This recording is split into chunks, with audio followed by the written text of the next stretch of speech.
l'article 69 alinéa 4, je vais vous lire l'article 69 alinéa 4 ngeen déglu. Et ça va vous permettre léegi nañu dugg si pourquoi ñii ñu nekk ay cuune. Article 69 alinéa 4. Les propositions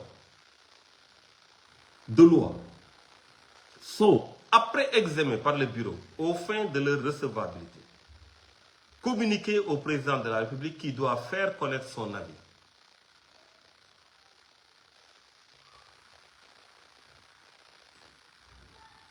Qui doit faire connaître son avis au président de l'Assemblée nationale dans les 10 jours à compter de leur transmission. Le président de l'Assemblée nationale en informe l'auteur. Passé ce délai, la procédure suit son cours. Déglu bu baax.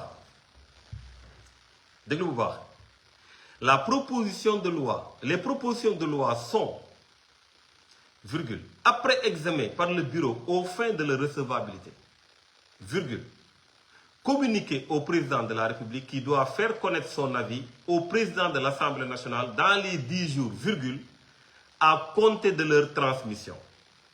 Le président de l'Assemblée nationale en informe l'auteur. Passé ce délai, la procédure suit son cours.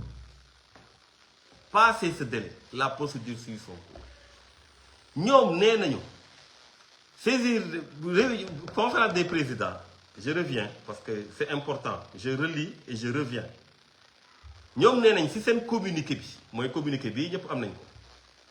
Dernier paragraphe. Enfin, la conférence des présidents réunie ce jour a adopté le calendrier de travail des affaires en instance. Bon, affaires en instance yi peut-être que bii bokk ci, j'espère.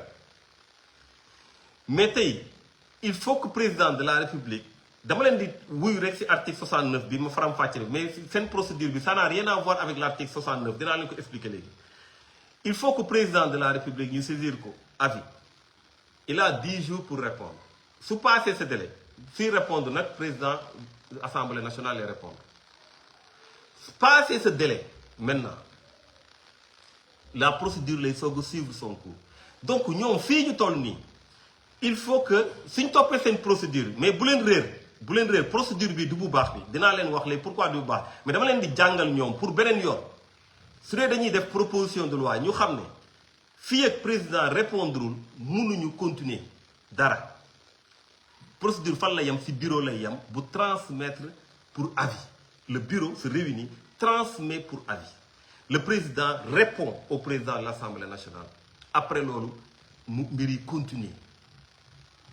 continuer mooy day dem conférence des présidents. Conférence des présidents nag soog a mën a déterminer le calendrier ñu soog a dem commission soog a dem plénière noonu lay demee. Léegi nag ma ñëwaat ci article 69 bi alinéa 4 bi.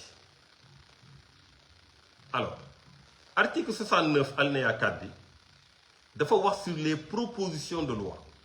Donc li ma wax léegi leer na. Nee na les propositions de loi doivent être examinées par l'Assemblée nationale lors de la session en cours au cours de laquelle elles ont été déposées ou au plus tard au cours de la session ordinaire. Donc loolu mooy proposition de loi mais fi ñu jemee rek ci alinéa 4 bi wax naa leen ko léegi président de la République moom mooy am avis.